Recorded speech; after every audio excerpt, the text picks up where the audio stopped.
Hey guys, welcome back to another video. Today I'm going to talk to you about DEP calls once you've passed MEPS and done everything. One thing that I did forget to mention the last time that I remembered is after all your physical stuff, you're going to have to go to another processing area and they'll do fingerprints, which doesn't take too long sometimes. So when I went, the system was all backed up, so it took a little bit longer. But so DEP calls for me, I don't know how it is for everybody, but it's the first and third Thursday of every month following a Monday. So the week has to start on a Monday for that month. So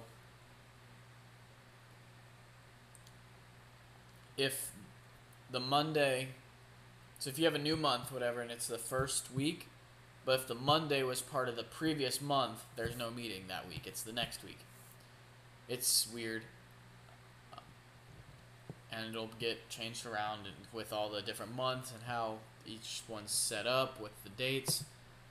So pretty much what you go in there and do is, they're pretty boring actually. They're not much fun, but they'll be over before you know it. I have my last one tomorrow.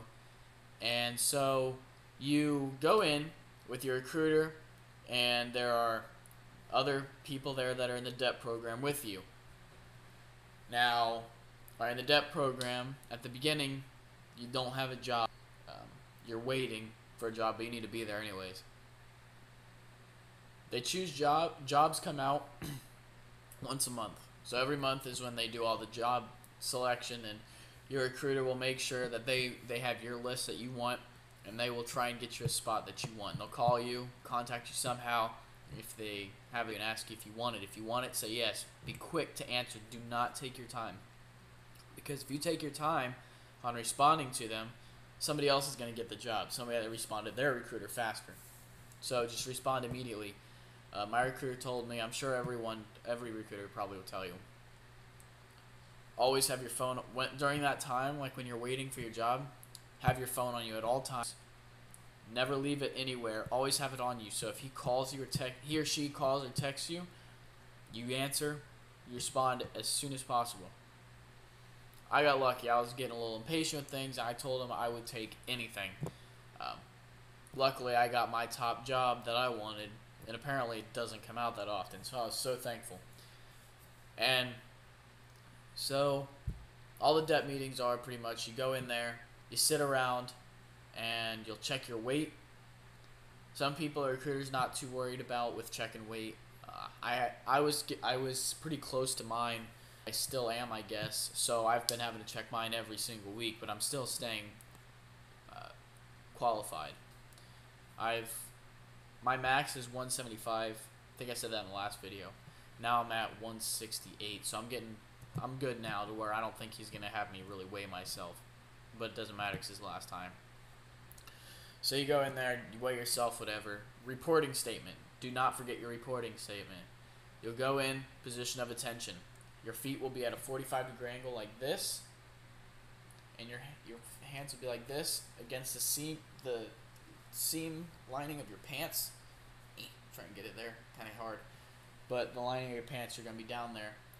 And you're going to say, when they look at you and they're ready, you say, sir, trainee, sir or ma'am, trainee, whatever your last name is, reports as ordered. Not reporting, reports as ordered.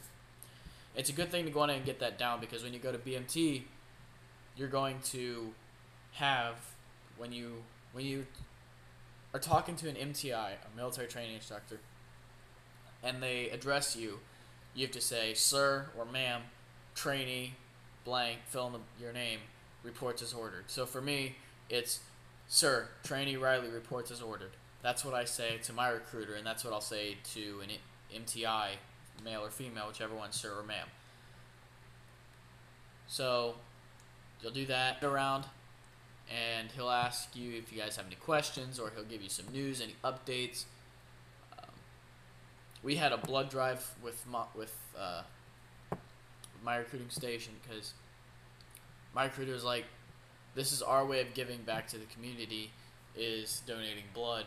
I would have if I didn't have to have somebody drive me there and they needed to go, so I would have donated, but I couldn't. I had to rush out. I've donated over a gallon of blood, so I felt I wanted to donate. So that's pretty much all the DEP calls are.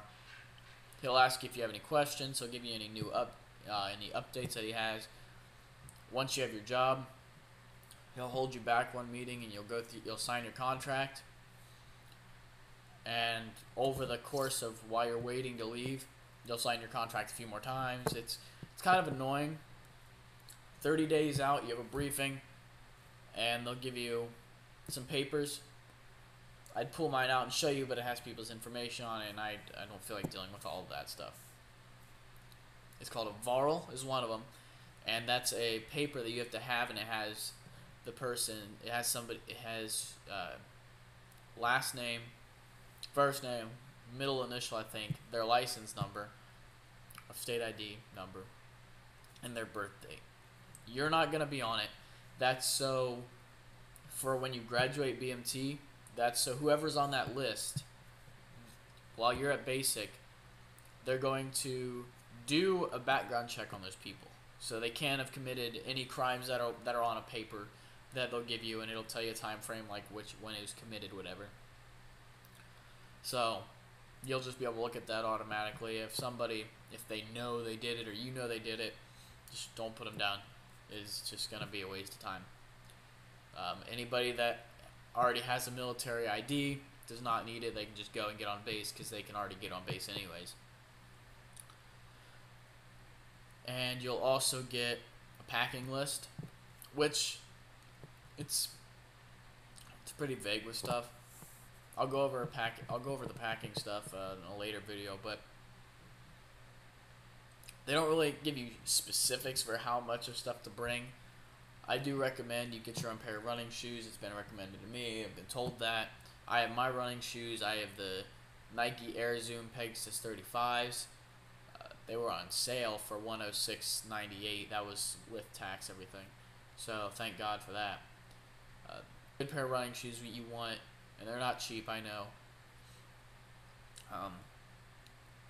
So you can go on ahead and get used to them. They'll issue you some anyways at basic, but you're going to be using your shoes so much. Every single day you're going to be doing PT. So you're going to be wearing your shoes every single day for the next 8.5 weeks. Which you already do, but you're going to be doing more physical things with it. Push-ups, sit-ups, running. You have it's an alternate between strength training and cardio. So it's not too bad from what I've heard, but just have your own shoes and you'll get issued some anyways. So if yours that you bring wear out or whatever, they break, you can get rid of them and wear the ones that you were issued. I appreciate you guys watching this video. If you guys have any questions or comments, comment down below. If you guys want me to do a Q&A later on down the road, or if you have anything about the process of getting in that I've forgotten to cover, if you have any questions on that, feel free to ask it below and I'll make sure I make a video on it because I want to make sure everybody gets their questions answered. And once I get back, I'll make a video. I'll talk about basics some, and then we can do a whole Q&A with how's with BMT and how things work, how it's just the whole setup of it kind of, so you can get a better understanding of it. Just leave a like, comment, subscribe. I hope this helped you guys out. In the next video, I don't know what we'll probably talk about something else, of course, with the military. Well, stay tuned for the next video, guys. I hope this helped you guys out. Have a great day. Fly, fight, win. Peace out.